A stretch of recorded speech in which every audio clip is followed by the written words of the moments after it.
Bendito seja o nome do Senhor.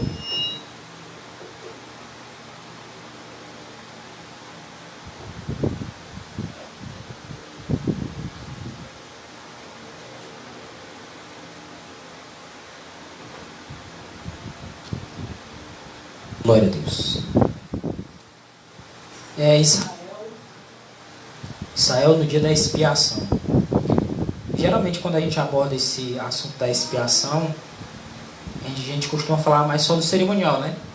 O que o sumo sacerdote fazia, o que acontecia com os bodes, o que acontecia com o novilho, todo aquele ritual que era feito no dia da expiação. Só que pouco se fala no que acontecia com a congregação de Israel. Porque no caso, o trabalho do sumo sacerdote era um tipo do trabalho de Cristo. Mas em que se refere a nós? Qual é a nossa tarefa no dia da expiação? Basta a gente saber qual era a tarefa do povo de Israel no dia da expiação. O sumo sacerdote estava lá dentro ministrando e o povo de Israel estava fazendo o quê? Sentado? Estava na cabana deles conversando? Isso. Verdade. Então o que acontece? Muitas vezes, por a gente não se aprofundar um pouquinho no tema, ou mesmo ler que no relato do dia da expiação, lá de Levítico 23, que fala da festa do dia da expiação, diz com ordens, com mandamentos divinos, o que o povo de Israel devia fazer. Ou seja, não era algo que o povo de Israel dizia, não, hoje, como é dia da expiação, eu vou fazer isso. Não. Havia mandamentos divinos do que o povo de Israel deveria fazer. Caso não fizesse, seria extirpado no meio do povo de Israel. Havia mandamentos divinos. Havia um mandamento divino para Arão, para lá dentro em todo o tempo, mas no 10º dia do 7º mês, dia da expiação, por causa do tipo de Cristo, mas também havia um símbolo e mandamentos divinos para o povo de Israel cumprir. Tá? Então, por isso aqui, ó, Israel, ou o povo de Israel, no dia da expiação. O que eles faziam? Nós vamos meditar em alguns pontos, conforme a vontade de Deus e o correr do tempo. Em Levítico 23, a gente encontra ali aqueles relatos que a gente chama dos sábados cerimoniais, né? Páscoa, pães ázimos, Pentecostes, festa das trombetas, o dia da expiação, a festa dos tabernáculos, tá? E a penúltima festa era a do dia da expiação. Era uma festa tão importante que no primeiro dia do 7º mês havia o toque das trombetas para o povo já ir se preparando para o juízo do 10º dia. Havia uma festa, chamar a atenção para o povo para ele se preparar já. Ó, o dia da expiação está chegando. Para eles era o dia mais importante que tinha. Porque era dia de juízo. Se a gente vê assim, irmã Carmelita, daqui 10 dias a senhora vai lá no tribunal. O coração fica, não é? Se a pessoa tiver com o coração bom, né? Falta. A pessoa fica nervosa, dá aquele frio na barriga. Você pode não estar devendo nada, mas o coração fica, né? Fica o que o pessoal vai perguntar, o que eles vão falar. Não é assim? Então, no primeiro dia do 7º mês, havia toque de trombeta dizendo, ó, no 10º dia desse 7º mês, vai ter juízo. Vai ter julgamento. Então, vocês se preparem. A aflição, interessante, não era só lá naquele dia muito mais. Mas desde agora, primeiro dia do 7º mês, já começava já a se preparar. Aquela angústia pedindo perdão, e às vezes a gente levava no sacrifício, levava. Tinham cuidado. Tá? Diz assim, ó, Levítico 23, versículos 26 e 27. Falou mais o Senhor a Moisés, dizendo, mas aos 10 dias desse 7º mês será o dia da expiação. Ele diz mas, justamente porque a festa anterior era do primeiro dia do 7º mês. Tá? Aí diz, ó, tereis santa convocação afligireis as vossas almas. A gente fica, como é que aflige a alma, né? Afligir o corpo. Aí, se bater, afligir a alma, como é que vai fazer? E oferecereis oferta queimada ao Senhor. Versículos 28 e 29. E naquele mesmo dia nenhum trabalho fareis, porque é o dia da expiação, para fazer expiação por vós perante o Senhor vosso Deus. Porque toda pessoa quer pegar a alma e dizer que é uma coisa desencarnada, né? Que alma é isso aqui, rapaz? Toda pessoa que naquele mesmo dia se não afligir, não se humilhar, não rasgar, entre aspas, o coração diante de Deus, será chipada do seu corpo. Era realmente um dia para a pessoa se humilhar diante de Deus. Senhor, eu não sou nada, Senhor, tem misericórdia de mim, que eu não mereço teu perdão não, mas me socorre, que eu sozinho não consigo não. É derramar, lamentar e chorar prantear diante de Deus. Detalhe importante, era dia de Santa Convocação. O que é Santa Convocação? A congregação é a Santa Convocação. Os cultos. Hebreus 10, 24 e 25 diz assim: e consideremo-nos uns aos outros para nos estimularmos, ou seja, estimular, para nos animar uns aos outros ao amor e às boas obras. Tem que estar estimulando um ao outro, consolando na hora difícil, mas de repente o irmão está ficando para trás, ou dizer, opa irmão, vamos reacender a chama que Jesus está voltando e nós em vez de ir para frente também nem para trás, parece. Bora acordar para não ficar para trás. Aí o irmão já estava quase caindo e diz, opa, não, o irmão está me ajudando aqui, está me puxando aqui para frente. O interessante é que no verso 21 fala do sumo sacerdote. E tendo esse sumo sacerdote sobre a casa de Deus, aí nós temos que fazer isso. Consideremos-nos uns aos outros para nos estimularmos mutuamente, eu a você e você a mim, uns aos outros. Estimular ao amor, porque essas boas obras não vão vir se não tiver amor a Deus e ao semelhante. Não vem. Se vier, é obra fingida. É para ganhar glória para si. Não deixando a nossa congregação. Irmão, não pode sair desse lugar que nós estamos. Pode. Se for em outro para se reunir para adorar a Deus, pode. A congregação é a reunião dos irmãos. Não está se referindo ao local.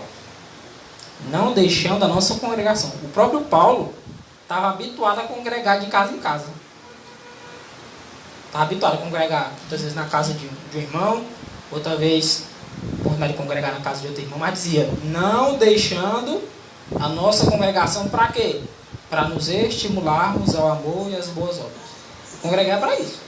É para estimular os irmãos ao amor e às boas obras. E mediante a comunhão da congregação, a gente vai ficando mais íntimo. Quase não se vê. Fica bem difícil, né? Não deixando a nossa congregação como é costume de alguns. Ainda mais quando vai chegando o dia de Cristo, né? Não deixando a nossa congregação como é costume de alguns. Antes, admoestando-nos uns aos outros, abrindo o olho. Meu filho, acorda. E tanto mais quanto vedes que se vai aproximando aquele dia. Observe que aquele dia que está se mencionando aqui é a vinda de Cristo. Tá? Mas antes da vinda de Cristo, antes da festa dos tabernáculos antitípica, tem uma festa anterior, que é a da expiação.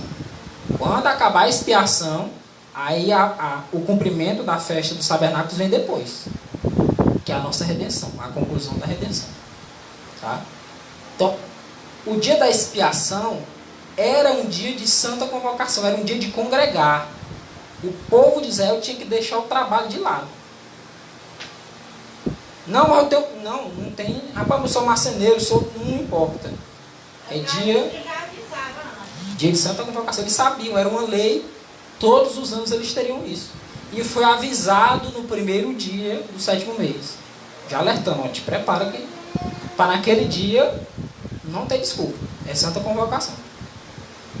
Quebrar essa ordem de Deus era como se Arão não sacrificasse o novilho, ou então não sacrificasse o bode para o Senhor, ou não sacrificasse o bode, não mandasse o bode para Azazel para o deserto. Porque a pessoa seria extirpada. E Arão também seria, se não fizesse conforme os mandados de Deus. Tá? Então isso é importante entender. O dia da expiação, que é o dia que nós vivemos, não esse dia aqui presente, mas esse período que vivemos, esse é o dia da expiação. Sempre que há uma santa convocação, nós temos que estar participando. Deve esforçar, de todo jeito, esforçar e se fazer presentes. Tá? Porque é por meio disso que a gente vai sendo animado. Ficar para trás, meu amigo, desanima para voltar. Aí é igual você está acostumado a fazer exercício, aí você para que bote para voltar de novo. Não é fácil não. Queria fazer uma participação aí desse dia de Santa Convocação. Havia, de acordo com os escritos, havia 3 festividades anuais, que seria a Páscoa, Pentecoste, Festa dos Tabernáculos, e anteriormente a isso se vê mandando guardar o mês de abril, né, para celebrar a Páscoa e tal, e que na verdade esse dia é especial com relação ao dia da expiação, né? Então as festas em que todos os homens de Israel tinham ordem de comparecer perante o Senhor em Jerusalém. Destas era a Páscoa mais concorrida. Nós falamos de 3, mas aqui está se falando da expiação. Então é tempo de nós tomarmos posições em nossas vidas e ter muito cuidado naquilo que nós estamos fazendo, porque o que nós fazemos torna-se obra ou boa ou ruim. Nós temos que estar orientando os irmãos o que é certo e o que é errado, tá? No que diz respeito a estar estimulando, incentivando os amigos, né? Na questão do amor, porque na verdade as pessoas dizem, a obra não salva ninguém, mas você não vai ver nem salvo sem boas obras. Todos os salvos terão obras, embora as boas obras não salvem, mas todos os salvos vão ter as boas obras. Então é com base no amor que nós vamos aparecer com essas boas obras. Glória a Deus. Deus nos ajude, né? O irmão mencionou bem aqui, tinha 3 festividades em que todo homem do sexo masculino de Israel tinha mandamento do Senhor de ir para Jerusalém. Era a Páscoa, o Pentecostes e a Festa dos Tabernáculos, né? Dessas três, a mais concorrida era a Páscoa. Mas no momento em que o pessoal estava com o coração, vou dizer assim, uma expressão popular, coração na mão, era esse momento aqui da expiação. Rapaz, era o momento de... Porque se eles não tivessem profundo exame de coração e de fato se humilhando, se entregando a Deus, eles seriam extirpados, viu? Não seriam contados, né? Assim. Atos, eu não coloquei muitos textos para a gente abordar alguns outros pontos também, viu? Mas aqui em Atos capítulo 2, versículo 1, diz assim, cumprindo-se o dia de Pentecostes, o que o povo fez? Estavam todos reunidos no mesmo lugar. Eles estavam numa santa convocação. Lembra que o texto que leu? Haviam 3 festividades em Israel, em que todos os homens tinham o mandamento do Senhor de estar em Jerusalém. Uma delas era o Pentecoste. No Pentecoste, o que o povo estava? Todos reunidos no mesmo lugar. Só para servir de informação também para os irmãos, né? Quando os judeus selaram a sua rejeição de Cristo, entregando a morte, eles rejeitaram tudo quanto dava significado ao templo e os seus cultos. Na verdade, nós continuamos cultuando a Deus, né? E tem que ter um grande significado essa questão do templo. Por exemplo, a ceia do Senhor, né? Ela não deve ser observada só uma vez por outra anualmente, porque era uma vez por ano, cada festa dessa. E nós temos a orientação de, por exemplo, a ceia do Senhor, que era feita uma vez por ano antes, que não tinha, antes da ceia, a ceia foi para substituir, quando era Páscoa. Então, a Páscoa era uma vez por ano, e agora, hoje, nós não podemos nos reunir apenas uma vez no ano, né? Mas várias vezes. No mínimo aí, nós temos que estar reunindo pelo menos 3 vezes, tá? Eles reuniam três principais festas, né? E muitas das vezes a gente faz uma ceia, talvez uma vez por ano também. Às vezes até quer marcar a mesma data, lá do passado. Que nesse caso teria que marcar 3 datas. A Ellen White, ela disse pelo menos 3. Aí lá no passado era uma. Então se você marcar uma no mesmo dia, vai ter 2 que você vai ter que fazer em dia diferente. Então tudo isso tem que ser visto, né, Luiz? Para que não haja uma má compreensão no assunto.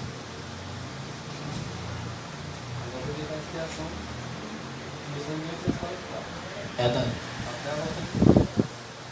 Creio que vai dar da gente chegar num texto semelhante a esse, eu não coloquei não, mas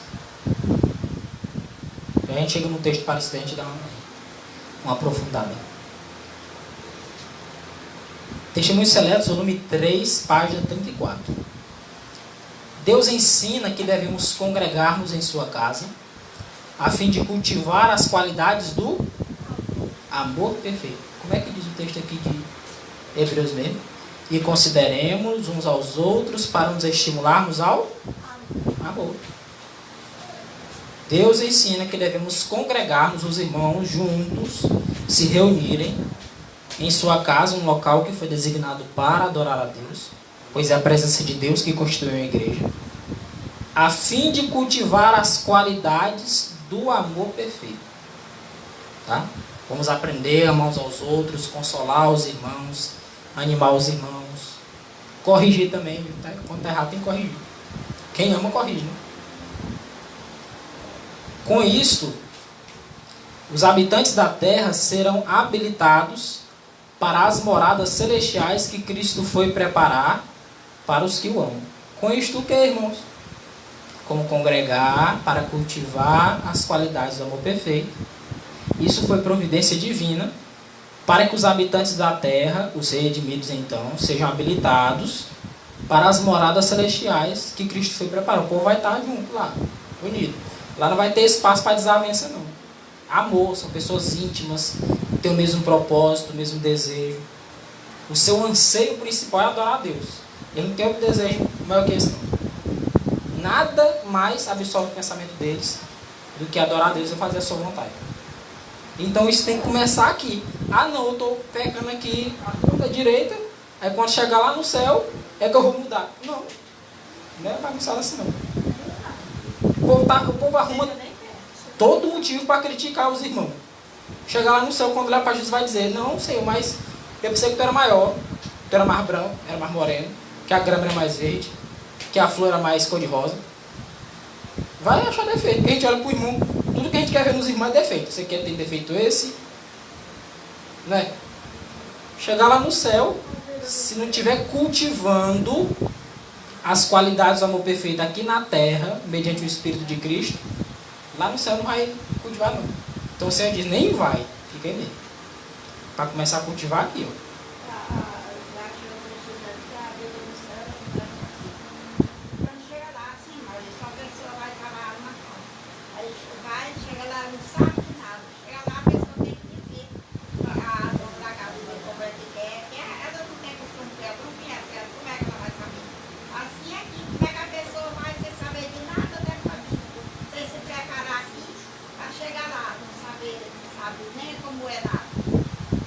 Eu lembro de um texto do Mensagens Escolhidas, eu acho que é o volume 1, eu não lembro bem a página, que diz assim que os que querem ser santos no céu precisam primeiro ser santos na terra.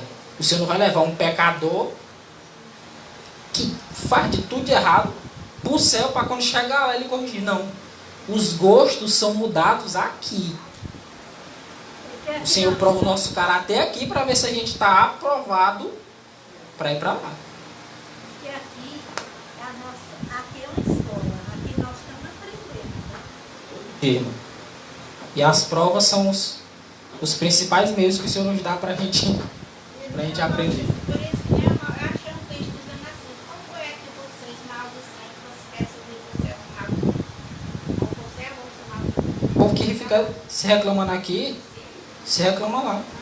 O povo que murmura aqui contra Deus e contra os seus escolhidos, pode chegar lá murmura também. Então o povo, a irmã diz assim claramente, vão achar defeito, mesmo sem existir, vão achar defeito no próprio Cristo. Vou dizer, ó, Cristo não é do jeito que eu pensei, não. Eu pensei que ele era mais... Rapaz, uma pessoa dessa tem que ficar aqui mesmo. Os que pertencem à família da fé nunca devem negligenciar suas reuniões, ou seja, a congregação. Pois este é o meio designado por Deus para levar seus filhos à unidade. Se eu não estou enganado, 1 Coríntios 1,10, Paulo apela para a questão da unidade entre os irmãos. Mas o meio que Deus proveu para isso foi as reuniões, as congregações. As reuniões do povo de Deus. Como é que eu vou ficar parecido com a pessoa? Como é que a gente vai ter o mesmo propósito? Eu nem conheço a pessoa. Eu nem me relaciono com ela. Entendeu? A pessoa tem que estar em intimidade. O lugar não... Conhece a fala, nem que não esteja vendo mesmo. Conhece. Conhece a fala. A intimidade acontece assim. A irmã White, quando ela fala da questão do ósculo santo, ela diz que é para grandes amigos. Você vê a pessoa a primeira vez na vida. A pessoa já está dando ósculo. Né? Olha os textos. São para grandes amigos. Tem que haver intimidade. Não estou falando do tipo de intimidade. Intimidade, amizade prolongada. Aquele afeto mútuo. Aquele carinho. Que a pessoa assim diz, rapaz, esses são amigos que, ó, faz tempo. Vê dois estranhos. A pessoa se dá saudação toda hora. Ela fala contigo agora, saudação.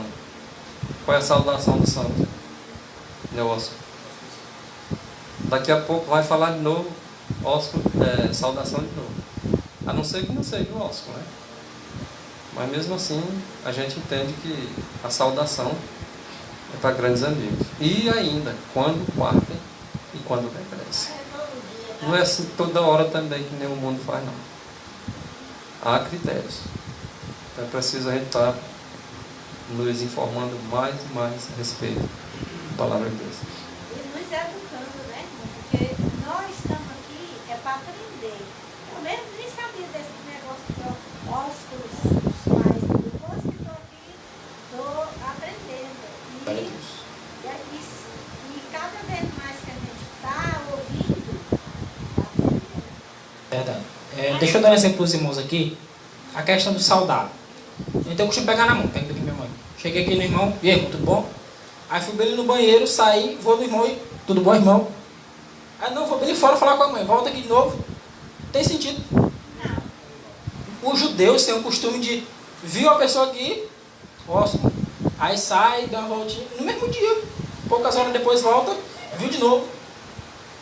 Sabe o que é isso muitas vezes? Querer demonstrar coisa que não é. Intimidade, carinho. Não é, rapaz. Uma vez eu vi no dia... Tá aqui, meu irmão. Pronto. Agora, o ósculo santo, perceba isso. O ósculo santo é um carinho para grandes amigos. A saudação aqui eu falo com qualquer pessoa de tudo bom? Agora, o ósculo santo é para quem tem intimidade. Eu vou ficar toda hora. Meu irmão, vi hoje. Meu irmão, ósculo santo. Amanhã, meu irmão, ósculo santo. No outro dia, que saudade, ósculo santo de novo. Tem sentido? Não tem. Agora, eu estou com saudade da pessoa, ela foi fazer uma viagem prolongada, aí aquela saudade, né? Aí sim tem sentido. Esse ósculo santo é só para os homens, né? Porque é mais difícil para os homens, porque para a mulher, a gente sempre... É para ambos, só que os homens é mais difícil. Eu pelo menos, já Então, bora também. não tem nada a ver. Eu quero a todo esse também. Eu quero meus irmãos lá. Agora, assim, um homem, para dar o outro santo no outro, é que é mais complicado. Mas vai chegar esse dia. Quando a irmã White fala dessa questão de para grandes amigos, quando partem ou quando regressam, é justamente para evitar isso. Porque aí pega dois homens, mesmo que seja um da igreja conhecido, aí a pessoa chega e vê dois homens, um dando um beijo um no outro, e assim mutuamente, né? Aí só fica. Mas agora o pessoal olha assim e diz, não, são grandes amigos, esses dois aí, ó, a gente conhece, eles são amigos mesmo chegados. Não, mas esse negócio a gente sabe, saudade um do outro, esse cara aí viajou, passou meses fora aí, e tá com saudade, rapaz, é uma manifestação de carinho. Agora a pessoa vê toda hora, aí acaba fica, rapaz.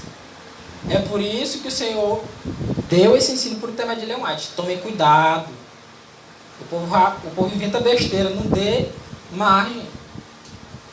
Aí o povo quer fazer para parecer que ama os outros. Ósculo santo toda hora. Não é nem santo desse jeito. Mas olha só.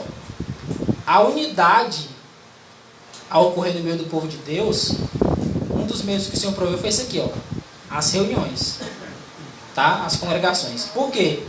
Porque há mesmo pessoas, que muitas vezes nós estamos aqui em Imperatriz, tem pessoas em outras regiões, a gente pode estar em certa intimidade e unidade à medida que estudamos e temos o mesmo espírito. Mas a unidade para conhecer um pensamento do outro, como o outro fala até mesmo uma linguagem parecida, é mediante intimidade, mediante contato que a gente tem. Tá? A fim de que em amor cristão, ó, em amor cristão, porque tem uns amor aí que não é bem convertido não, né? E companheirismo nessas reuniões possam ajudar-se, fortalecer-se, tá fraquinho, né? Tá desanimando, e animar-se uns aos outros. Tá em falha, corrige. Tá passando dificuldade, recebe ajuda. Tá fraco, fortalece. Tá querendo desistir, o irmão vai lá e anima. Às vezes a gente tá tão fraco assim que o irmão conta um testemunho de uma bênção e a gente já fica mais... Isso aconteceu com os irmãos. Já aconteceu comigo já. Tão fraco assim, mas rapaz, tanta coisa ruim, o irmão vem dizer, aconteceu isso, isso e isso. Tá aí. Deus não colocou essas coisas à toa, né? Às vezes a mente humana, carnal, quer dizer, não, foi por acaso que Deus botou isso na Bíblia. Não foi. Tem um propósito. A gente que é leve para entender. Dia de afligir a alma. O dia da expiação em Israel, que era um dia de 24 horas, de pôr do sol, do 9º dia ao pôr do sol, do 10º dia, era um dia inteiro em que o povo devia estar afligindo a alma. Aí está afligindo aqui e pensa, eita rapaz, a porta de casa ficou aberta, ó. Não, senhor, concentra aqui. Não vai desviar a mente, não. Não está no acampamento, a pessoa vai dizer, vai para a porta da minha casa, será que eu fechei? Rapaz, moço, confia. Não, Fabiano? Eu pensei que fosse quando se encontrava na igreja. O ósculo, não. Tá escrito no primeiros escritos, né, irmão? Segunda página 15, né?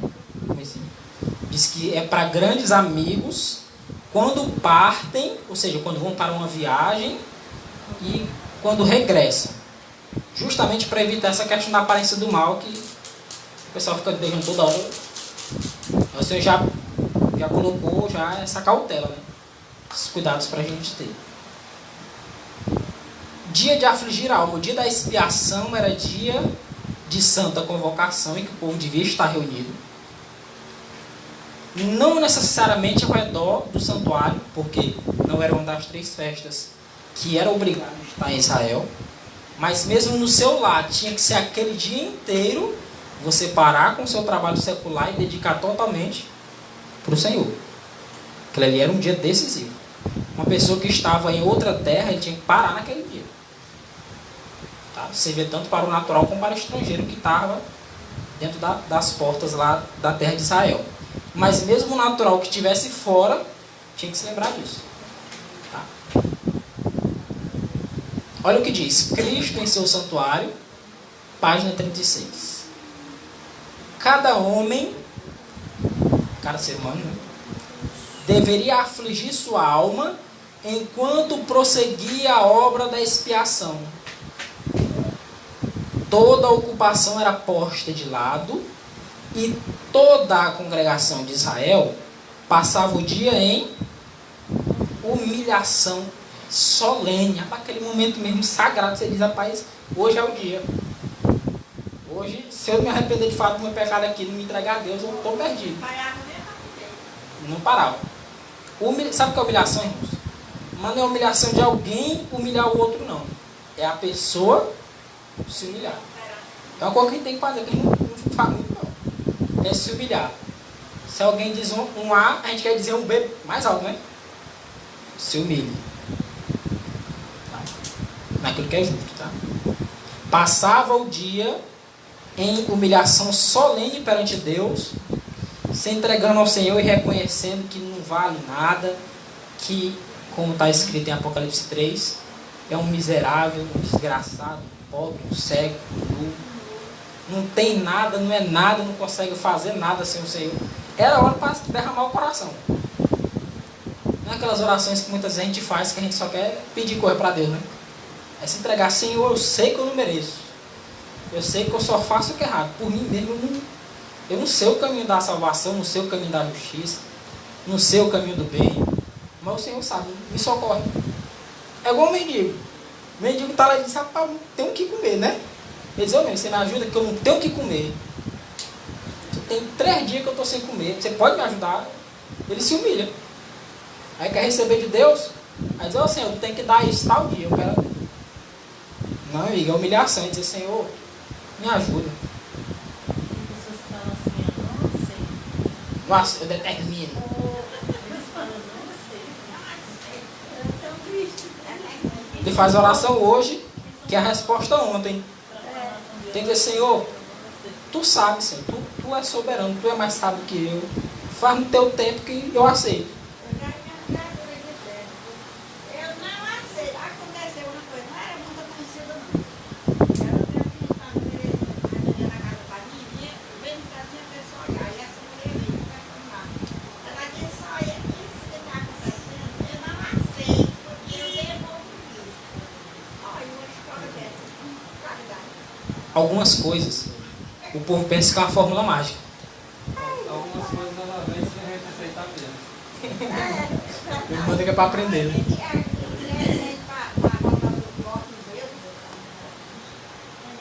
Irmãos, toda a congregação de Israel passava o dia em humilhação solene perante Deus.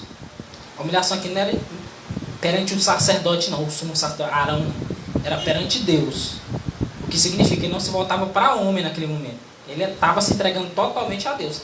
Enquanto o sumo sacerdote estava pleiteando em favor do povo de Israel lá dentro. Tá? Se humilhava ao Senhor. Com humilhação solene, com oração. Rapaz, sabe o que pensou aqui? Era um dia todinho, né? A gente ora 5 minutos. Rapaz, se orar 2 minutos, já está se rendendo, né? Já está se entregando. Rapaz, já está levantando. Estou dizendo a Deus. Eles queriam socorro, queriam perdão. A preocupação deles nesse dia não podia ser outra. Outra coisa, irmãos. Atenção aqui, ó. Essa coisa ali fora. Jejum, olha, humilhação solene perante Deus, oração e jejum. Outra coisa que o povo pensa que é fórmula mágica para conseguir as coisas. Eu vou fazer um jejum que é para mim conseguir um emprego. A pessoa pensa que jejuou hoje, amanhã tem emprego. Não, senhor, eu vou jejuar, passar um mês todo sábado jejuando, para no final desse eu receber um emprego. Calma, meu filho. Você está se humilhando, você está pedindo, não é mandando não. Determinando. A pessoa quer, não, eu vou orar 4, eu vou jejuar 4 sábados desse mês, para no final, não, Senhor, me ajuda, me socorre. Tá aqui eu entregando a todo mundo para tu fazer a tua vontade. E se ele não der o emprego? Tem gente que não ora mais, não jejua mais, não lê mais a Bíblia. Deus não existe, porque eu jejuei 4 sábados e ele não respondeu. Não, meu filho. Continua. faz até bem pro corpo, né? Mas diz que um jejum vale mais que muitos tratamentos. Não, eu fiz tratamento esse e esse não deu certo. Pois tira o jejum pra você ver. De verdade. O corpo dá aquela aliviada, o intestino dá aquela descansada, depois se abusar muito dele, né? Ele disse, rapaz, agora chegou a hora de eu descansar mesmo. Que até então, comigo era toda hora trabalhando. É de manhã, de tarde, de noite, de madrugada, quando levanta. Tem gente que assalta a geladeira de madrugada, né? Levanta de madrugada e o intestino, o jejum é remédio. Você já viu que tem cachorro que adoece? Ele passa um tempão sem comer. E quando vai comer, ele come o quê? Capim, né? Aí tem gente que faz um jejum, né? Eu vou fazer jejum no sábado. Rapaz, quando dá o pôr do sol, você pode olhar o tamanho da pratada, amiga.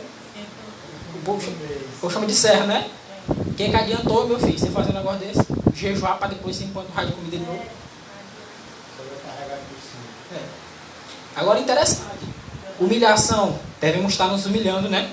Constantemente no dia da expiação, antitípico, que começou no dia 22 de outubro de 1644. A oração. 1 Tessalonicenses 5,17. Orai sem cessar. Não quer dizer que é para passar agora, hoje, amanhã e o resto da vida orando, não. Constantemente você tem que estar em oração. Está trabalhando, mas a mente está conectada com Deus.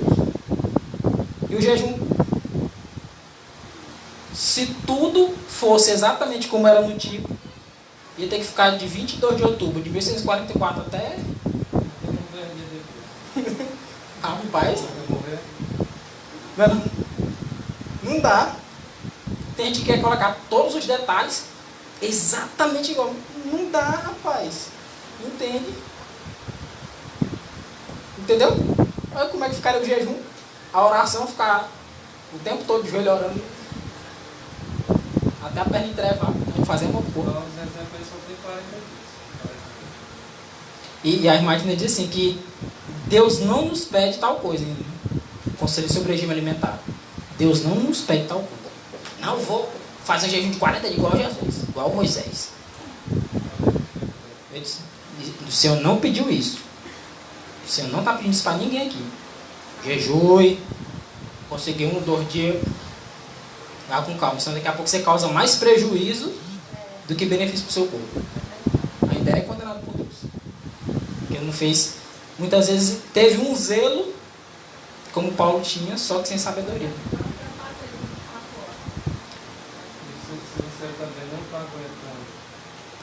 Você também, por alguma circunstância, você não aguenta fazer um jejum e você é teimoso em fazer, prejudicar o teu corpo, Deus não aceita também não. Sabia disso? Irmão, mas fazer assim um jejum assim, comendo uma fruta, tomando um suco.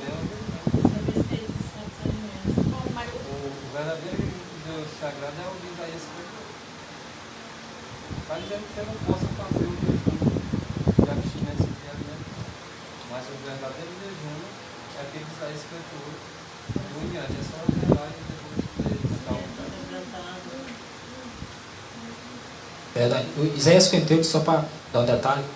Isaías 58, quando ele conclui ali naqueles versículos 13 e 14 lá de falar sobre o sábado, né? Pode ver a conexão que ele faz entre a pregação do evangelho, o jejum e o sábado, né?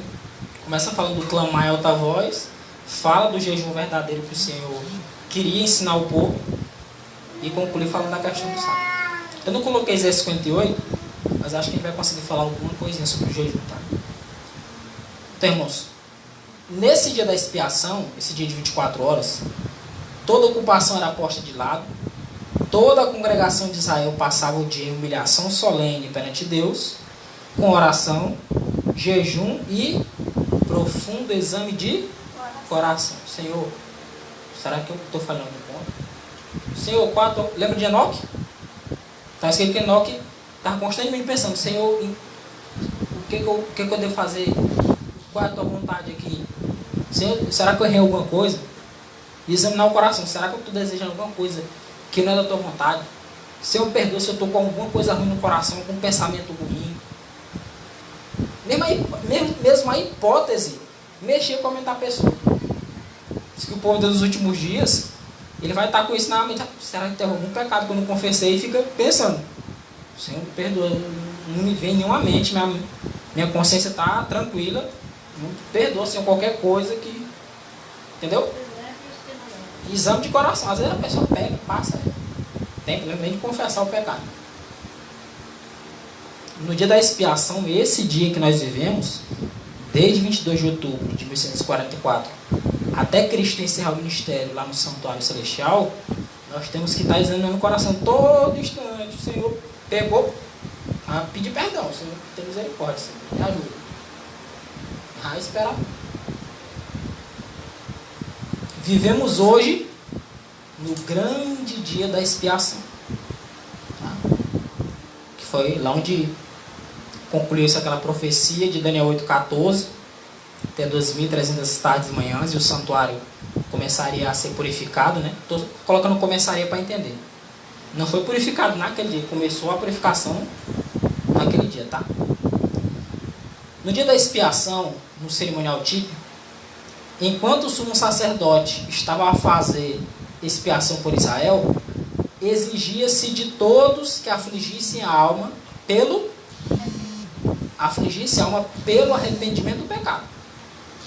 Arrependimento de pecado é afligir a alma. É de Senhor, perdão, Senhor, eu pequei. Tenha misericórdia de mim que eu sou pecador, fazer como Davi. Viu aquela oração de Davi lá de Salmo 51? Ele ia derramar o coração. Se olhar o Salmo, você vê as orações de Davi. Era a oração que a pessoa se derrama mesmo. Nossas orações às vezes não ficam em parmento. Senhor, tem misericórdia, viu? A gente ora toda vez a mesma coisa. Parece que escreveu no papel, botou assim na parede do quarto e ora assim, orando pro papel. Deixa o Espírito tirar aquela oração de você e dizer assim, agora hoje eu vou orar. Bom, porque você sentiu o desejo mesmo. Tem um pecado para confessar, eu quero pedir perdão, eu quero pedir socorro a Deus, que eu estou caindo nesse defeito aqui, eu não quero me perder, eu quero vencer. É lamentar, gente. Eu vou insistir numa questão do mendigo. É pedir porque você e eu preciso. A gente tem que rogar e apelar mesmo. Dizer, Senhor, eu vou me perder. Se eu ficar só eu mesmo lutando contra meus pecados, eu me perco. É lamentar, mas a gente não lamenta não. A gente tem que lamentar mesmo. É luta, é difícil. Colocou assim, uma senhora me disse que ninguém sai para procurar emprego, porque Deus já tem um emprego garantido, é só ter fé. Ela disse também que não aceita como uma serva de Deus que está doente. É só a questão que o irmão necessitou de que uma senhora disse que não aceita estar doente. E Jó? E Paulo orou por 3 vezes para o Senhor. O Senhor disse, a minha graça te basta, o meu poder se aperfeiçoa na tua fraqueza. Aí Paulo disse,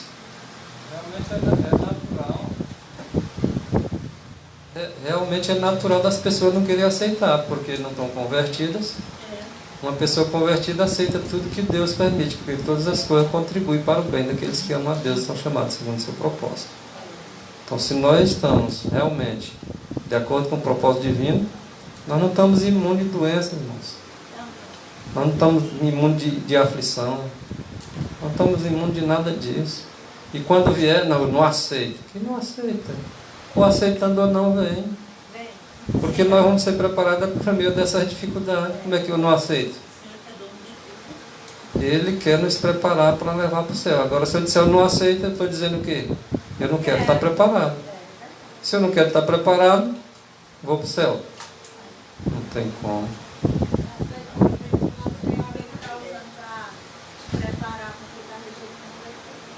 Verdade. É só dar um pontinho aqui. O Senhor não quer que seu povo seja enfermo. Só um detalhe importante. Mas muitas vezes o seu povo está fazendo tudo certinho, como Jó estava fazendo. Jó era um homem reto, íntegro, temente a Deus, se desviava do mal. E mesmo assim veio aquela prova sobre ele. Pessoas obedientes a Deus podem passar por uma prova, uma enfermidade. Às vezes perder um parente, ter um parente com a doença. De repente perder a casa, o lar que tem para morar. Pode acontecer. É para ver se você vai adorar a Deus também, se acaba. Né? Imagina a dor de perder um parente. É prova, gente. Agora, o povo pensa que toda coisa que vem de ruim, o Satanás tá, eu não aceito isso aqui. Não, é Deus provando. Às vezes as pessoas ficam julgando assim, né? Tá em maldição. O que está fazendo de errado? Não está devolvendo o dízimo. Vai receber uma maldição dessa, né? E foi o que aqueles homens disseram, porque quando eles chegaram, estavam já, passaram 7 dias sem dizer nada. Acho que assim, admirado ele estar daquele jeito com pena. E do meio pro fim, disseram daquele tanto de coisa com ele. Se analisarmos bem, para Israel, uma doença ou algo semelhante era alguma coisa terrível que a pessoa fez. Mas Jesus Cristo não julgou assim. Quem pecou foi ele ou foi os pais dele? Ele disse nenhum nem outro. Para aqueles que esperavam dizer, não, foi o pai dele, não, não foi ele. Quebraram a cara. Eu disse, não, não foi nenhum não. Agora a glória de Deus deve ser manifesta. Foi para que a glória de Deus fosse manifestada por meio deles. Não foi nem um pecou, nem, não, foi. Às vezes alguém diz, fulano está pagando pelo fulano. Não, também não. Você paga pelo seu. O fulano paga por ele. O pai não paga pelo pecado do filho, nem o filho pelo pecado do pai. Deus é muito justo, irmãos. Aparece um irmão doente, eu vou... Fulano tal está em pecado, que ele adoeceu. É falta de compreensão, apenas. Ali, quando o Lázaro ressuscitou, e foi aquelas pessoas acusadas ou vítimas para ficar junto com ela lá, para consolar. Quando ele veio, ele disse assim, ai, ele que é cego, você viu, por que ele deixou ele morrer? Por que ele deixou ele morrer? Podia não ter deixado. Aí quando Jesus ressuscitou Lázaro, ai, meu amor, foi raiva. Cristo em seu santuário, página 119. Assim como o povo de Israel no cerimonial típico passava o dia da expiação em aflição de coração, arrependimento de pecado e humilhação, de igual modo, todos quantos desejem que seja seu nome conservado no livro da vida, devem, quando? Agora. Não, vou deixar para amanhã e amanhã eu começo. Amanhã eu começo pegado, né? Não, começa agora mesmo. Nos poucos dias de graça que restam. O que deve fazer? Afligir a alma diante de Deus em tristeza pelo pecado. Arrependimento é tristeza pelo pecado. E em arrependimento verdadeiro. Arrependimento verdadeiro, não é pela consequência não. O cara roubou, foi pego pela polícia, ou então a população deu um ataque nele, ele disse pro repórter, estou arrependido, né? Depois de roubar e pegar uma pena. Mas se ninguém tivesse pego, será que ele ia se arrepender? Na outra chance que ele tivesse, ele roubava de novo. No santuário, olha como é importante, no santuário tinha um tipo de oferta, chamada oferta pelo pecado, que a pessoa cometia um erro, aí vinha um irmão e dizia para ele, ó, Maurício, você quer pecado, meu irmão. A lei de Deus diz assim, você quer pecar. A pessoa, rapaz, eu pequei. Corria e ia pegar um animalzinho para oferta pelo pecado dele. Porque ele tinha pecado, mas ele não tinha conhecimento daquele erro ainda. Mas quando veio para ele o conhecimento do mandamento, ele disse, opa, eu pequei. Aí vinha aquela tristeza, o arrependimento verdadeiro. O irmão não estava condenando ele, estava alertando ele. Ele disse, opa, isso aqui está errado. Vou fazer o quê? Vou corrigir. Nos nossos dias, nós não vamos oferecer nenhum animalzinho para morrer. Vamos orar ao Senhor, leva lá da rocha ferida. E de novo, se o arrependimento for verdadeiro, o sangue doador de vida de Cristo faz expiação por nós. Deve haver um exame de coração profundo e fiel. Tem que ir lá no íntimo mesmo, buscar, Senhor, deixa eu ver aqui se tem alguma coisa que faz a minha consciência pesar diante de Ti. E vai ao fundo mesmo, fica só, não lembrei não. vai olhar mesmo e dizer, Senhor, tem alguma falta que me faz lembrar para mim me afastar dela. Provérbios 28:13. Quem cobre as suas transgressões nunca prosperará, mas o que as confessa. Esse descobrir aqui não é ficar contando para os irmãos. Ô irmão, fez isso e isso. Igual o povo faz na igreja católica, confessar para os padres. Agora tem um negócio de confessar para o pastor. Me confessa para Cristo. Confessa para Cristo e deixa o pecado com o poder de Cristo, alcançará misericórdia. É verdadeiro o arrependimento?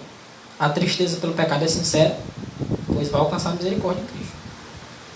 O sangue dele não acaba não, como o pessoal quer dizer aí. Olha a oração de Davi. Mas tu, ó Deus, o Senhor, trata comigo por amor do teu nome, porque a tua misericórdia é boa. Livra-me, pois eu estou aflito e necessitado, e o meu coração está ferido dentro de mim. Contrito e abatido de espírito, coração mesmo, rasgando o coração diante de Deus. Ó, Salmo 15, verso 11. Por amor do teu nome, Senhor, perdoa a minha iniquidade, pois minha iniquidade é grande, Senhor. Perdoa, tem misericórdia. Salmo 32, versículo 5. Eu coloquei só alguns, que esse mesmo aí dá um culto todinho só com esses salmos aqui de Davi pedindo perdão. Confessei-te o meu pecado e a minha maldade não encobri. A mesma linguagem lá de Salomão, lembra? Aquele que encobre as suas transgressões jamais prosperará. Davi, como sabia disso, confessei-te o meu pecado e a minha maldade não encobri. Eu confessei ela. Dizia eu, confessarei ao Senhor as minhas transgressões, e tu perdoaste a maldade do meu pecado. Glória a Deus. Hein? Bom, se a gente confessar com arrependimento sincero, nós podemos encontrar perdão em Cristo. E no dia da sua vinda, nós não vamos ter aquela consciência acusadora para a gente. Vai ser aquele conforto maravilhoso, um prazer ver a Cristo. O que encobre as transgressões, ver Cristo vai ser um terror. Vamos topar com o leão correndo no rumo dele. Nós não vamos olhar aquele Cordeiro de Deus maravilhoso, né? Morreu por nós. É dia de jejum. Apesar de não estar explícito ali em Levítico 23 a questão do jejum, como o povo passar o dia todo sem trabalhar, não mexer com trabalhos seculares, as pessoas passavam o dia todo em exame de coração e oração. Era uma oportunidade especial para jejum, era consagração, era entregar a vontade a Deus. Você sabe onde é que Satanás mais consegue derrubar o povo? No apetite. Adão e Eva caíram aí e Jesus Cristo começou a vencer a tentação no mesmo local. Eu acho que o mais que vai se perder é que faz comigo. Porque foi por onde entrou o pecado e por onde entrou a salvação. Está escrito que Satanás sabe que é o meio mais eficiente de derrubar uma pessoa é na alimentação. Deus tem misericórdia. Não é? As outras áreas estão indo bem, aí o cabo começa a desarredar na alimentação e começa. Os outros também vai caindo. Porque a espiritualidade, quando você vai pisando nas leis físicas, nas leis naturais, as outras áreas também vão definir. Isso é transgressão. Transgressão. Uma transgressão da lei física é transgressão da lei moral também, né? Que foi o texto que a Fabi lembrou. Quando Cristo se via mais tenazmente assaltado pela tentação, não comia nada. A prova tá. Agora eu vou subjugar a carne. Realmente dele estava. Vi a vontade que ele disse, não, vou me consagrar agora, eu vou. Porque ele aprendeu que quando ele subjugava a vontade dele de comer, ele poderia subjugar também aquele momento da tentação. Não cair naquela tentação. Ou seja, ele conseguia colocar o apetite dele sobre o controle da razão. Então ele também conseguiria vencer a tentação colocando ela sobre o controle da razão. Se eu ver essa tentação para me cometer, mas não vou cometer. Minha razão vai se manter firme. Domínio próprio. Verdade. Confiava-se a Deus e mediante fervorosa oração, o povo quer fazer o jejum e fazer um monte de coisa que não tem nada a ver com as coisas de Deus. No momento de jejum, o que Cristo fazia? Ó, fervorosa oração, perfeita submissão à vontade de seu Pai. Aí ele seria vencedor. Não era só ficar sem comer e vencer a tentação, não. Ele ia orar, ele ia pedir auxílio do céu, porque ele, como um homem, precisava da força do céu, assim como nós precisamos da força dele também. Ele não confiava só no jejum, não. Ficou sem comer, pronto. Venceu a tentação. Ia orar. Ó. Nós sabemos que o jejum, como por exemplo o que Cristo fez, o que Esté fez, né?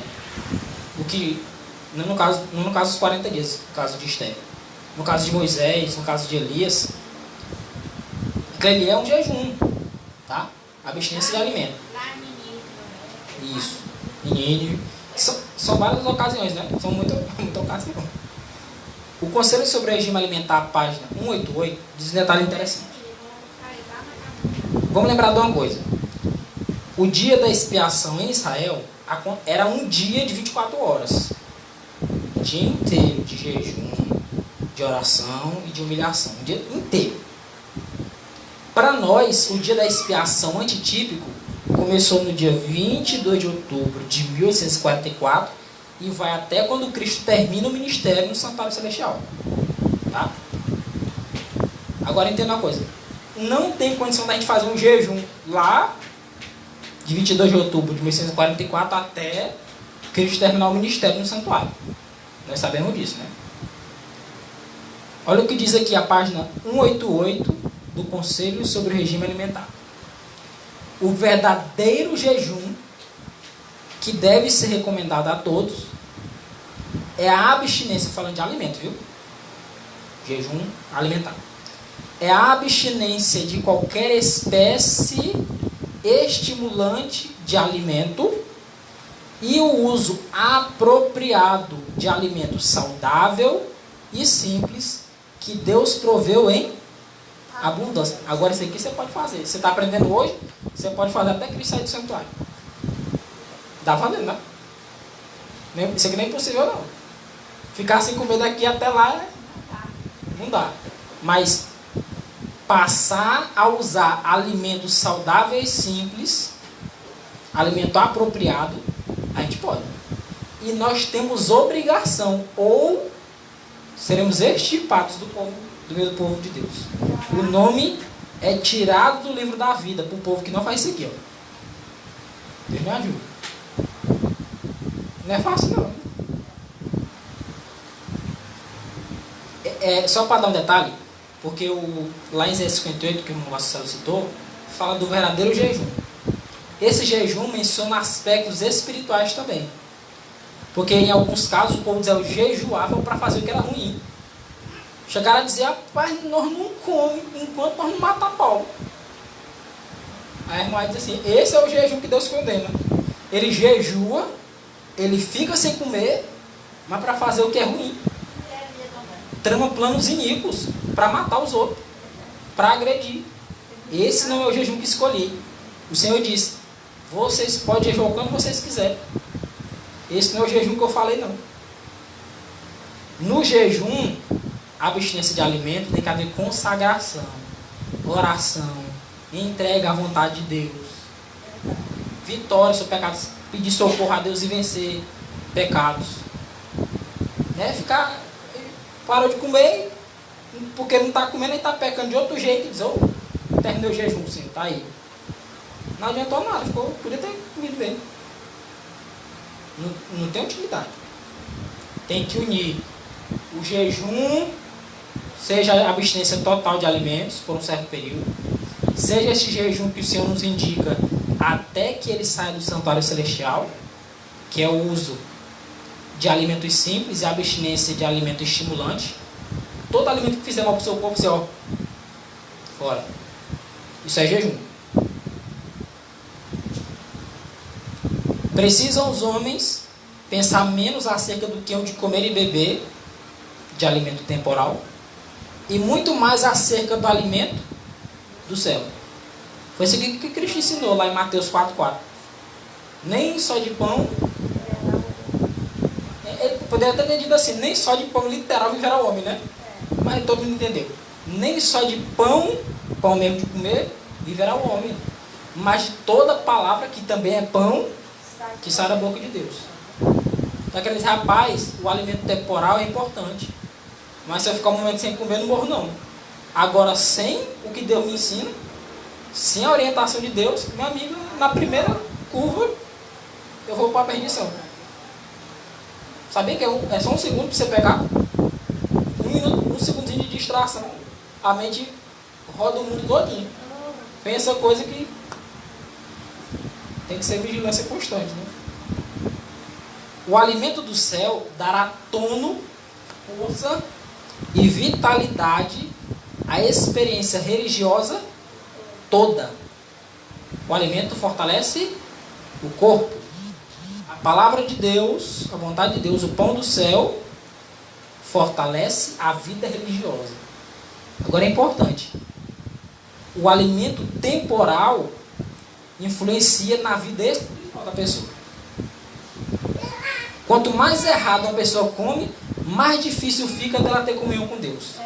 Mais difícil fica dela vencer pecado. Ela pode orar. Se tiver vontade para orar, né? Que é bem difícil. Mas é caindo toda hora. Porque a mente está embotada, ele não entende direito a vontade de Deus. Ele confunde a vontade dele com a vontade de Deus. Ele jura que está fazendo a vontade dele, está fazendo a vontade dele. A gente vê isso aí na internet, né, irmão? Acaba fazendo uma coisa totalmente errada e diz, isso aqui Deus mandou. Eu digo, rapaz, tem alguma coisa errada nesse cidadão. Onde foi que tu viu isso?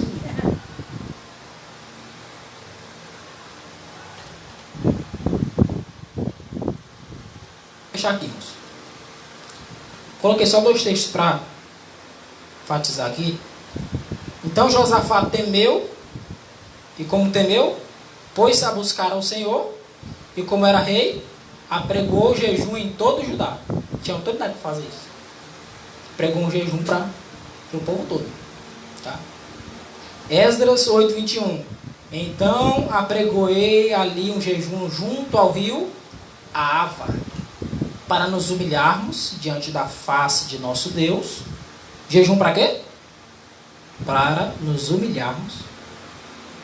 O jejum é a forma de você subjugar a vontade. Então é uma humilhação. Você diz assim, eu não quero fazer minha vontade, eu quero fazer a tua. Isso é humilhação. É quando eu digo uma coisa, o irmão diz outra, eu digo, não, você está certo, vamos fazer do seu jeito, está certo. Isso é se humilhar. Tem gente que está errado e diz, não, é do meu jeito. Não é do meu, é do meu. Não está certo, pois. O jejum para nos humilharmos diante da face de nosso Deus, para lhe pedirmos caminho seguro para nós, para nossos filhos e para todos os nossos bens. Tudo que eles tinham. É importante entender isso. Se nós não nos alimentarmos conforme a vontade de Deus, nós não compreenderemos a vontade de Deus. E muitas vezes acontecerá o que está aí em Provérbios 14:12. Há caminho para o homem que parece? Às vezes ele diz que Deus mandou ele por aquele caminho, porque a mente dele está embotada e não consegue nem ouvir nem ver direito. Que a mente influencia na visão e na audição. Viu? A mente está embotada com o alimento errado e ele não consegue entender o que é que Deus está falando. Deus diz é pela esquerda, ele diz é pela direita. O Senhor mandou ir pela direita. Tá?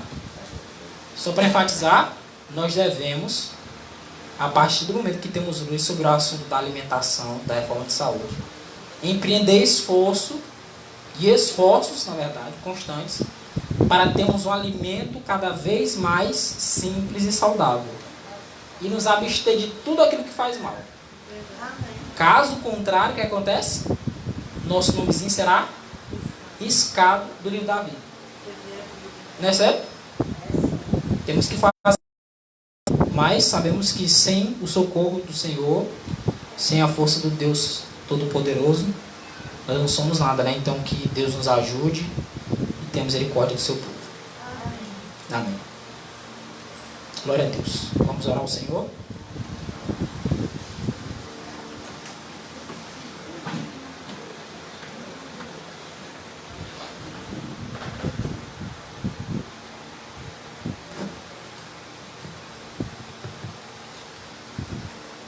Senhor nosso Deus, nosso Pai que habita nos céus, nós somos agradecidos ao Senhor, a Ti pela vida, mas Te pedimos ao Senhor que a nossa vida seja de humilhação neste tempo. Que cada dia que passe, nós estejamos mais preocupados com a nossa salvação, que assim estejamos pela fé observando o acontecimento do dia da expiação que está acontecendo nesse exato momento. Pedimos ao Senhor a Tua graça sobre cada um de nós. Nos ajude, Senhor, a vencer os defeitos de caráter. Que todo mal seja vencido em nome do Senhor. Amém, Senhor.